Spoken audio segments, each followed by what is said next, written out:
Hey, I'd like to welcome you to another episode of the Mission Matters Startup Garage podcast, your source for all things startups. My name is Adam Torres. You can follow me on Instagram at AskAdamTorres to keep up with my book releases, book tour schedule, signings, all that other good stuff. Always love to connect with you there. And as always, if you'd like to apply to become a co-author of one of my upcoming books, just head on over to the website, missionmatters.com, and click on Become an Author to apply. All right, so today I have Tom Lark on the line, and he's CEO over at Serenno Medical. Tom, welcome to the show. Thank you. So I'm excited to get into today's topic. So we're going to get into the technology that you're using over at Sorrento called Serenno Sentinel. So we're going to get into the device. But before we go too far into that, let's start with what you're doing over at Serenno Medical. I mean, tell us a little bit more about the purpose of the company, please. Sure. So we are basically trying to automate the very last metric that is measured manually in the intensive care unit. The intensive care unit is the one that you see on the news with all the very, very sick people with respirators. Mm-hmm. We are basically automating this thing that the nurse would basically have to show up at the bedside and measure kidney function by way of measuring urine output. And our device is aimed at monitoring urine outputs in a very precise, very accurate, and high-resolution way that gives a lot more information for a lot less workload for the nurses. And I don't want to assume that everybody listening understands the problem of what that means for it not to be so for example, some of the things that you're solving is it's hands-free, it's low cost, it's a non-invasive device. I mean, I don't want to assume that everybody understands a lot of the problem that you're solving, which is really a significant problem. Can you go a little bit more into that, please? Sure. So a very high percentage of ICU patients sadly develop in the process of the hospitalization, they develop a condition called AKI, acute kidney injury. It's a type of condition or a disease that is impossible to reverse. And anyone who would have AKI would probably live his rest of his life, her life, with some sort of kidney damage. Mm. And in order to detect it early enough, the nurses would probably need to monitor the byproduct of kidney function, which is urine production. Mm-hmm. And with the accurate assessment of urine production, rates and amounts, the nursing staff can detect the problem early enough, hopefully change a thing or two in the patient's blood pressure, fluid management, and so on, and completely avoid the issues and damages associated with AKI. Wow, that's amazing. And now, and at the time of this recording, so depending when somebody's listening to this is for the listeners, we're recording this in April of 2020, so we're in the middle of the whole COVID pandemic and all of that. So what can this mean? What could this technology mean also for, let's say, quarantine patients or patients that are, kind of not in your ICU unit?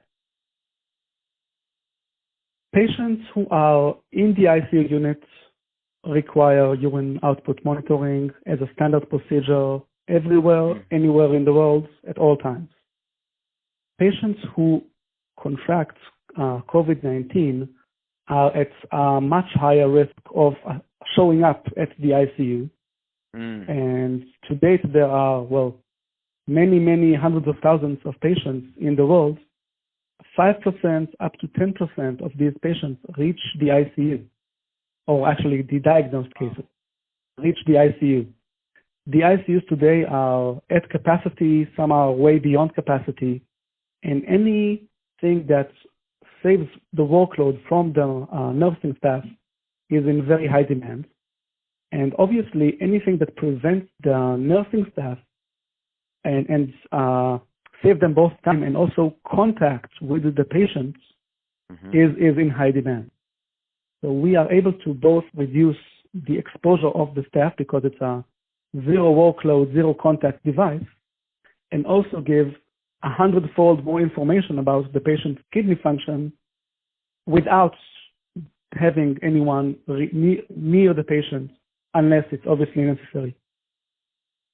Yeah, I was thinking that when and again, I can't see a time. I mean, it's always the AKI issue. I mean, that's not new, obviously. But that being said, it's always when you can save nurses more time, when you can save them more, especially when you have things like what's going on right now.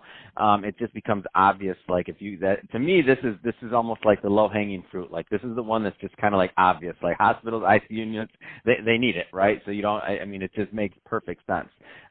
Let's talk a little bit more about cost and how all of that will work. So what I mean by is not necessarily the pricing on the units, but where would you say the cost benefit would be for hospitals and ICU units that do adopt this technology? Absolutely. AKI is a very costly condition on top of it being deadly and very painful to the patient and his well-being. Any case of AKI in the U.S. healthcare system would cost the hospital and not the insurance, not the patient. It costs the hospital $7,000 per case per event. Wow. And at least 30% of that is avoidable. And this adds up to a massive amount of money. It adds up to about $40 billion of yearly damages. Say that one more time, please. Say that one more time, Tom. That just hurt my heart. $40 billion of avoidable damage to the healthcare system. Oh, my gosh.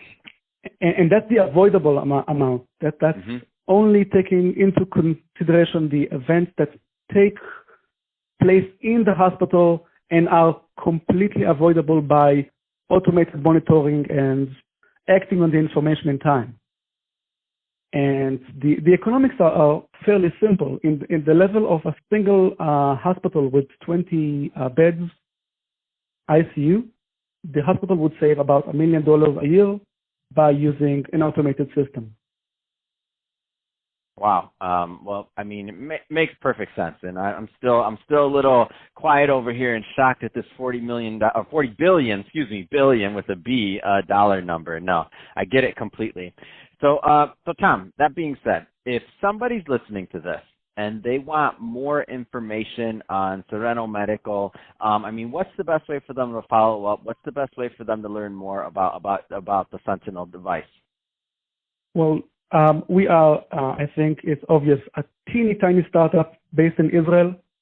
And I would absolutely love anyone to reach out to me personally.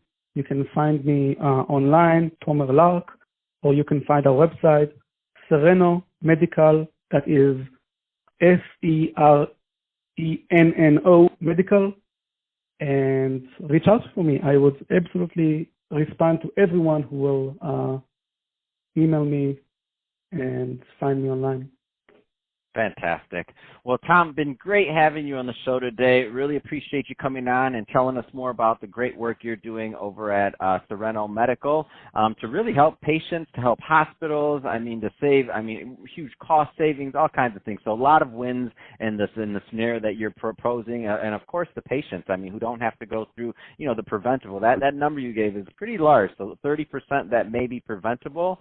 A lot of people in pain out there that wouldn't be in pain had they had this device and didn't have to kind of go through these things by using a system that is pretty much outdated right now. So thank you for that.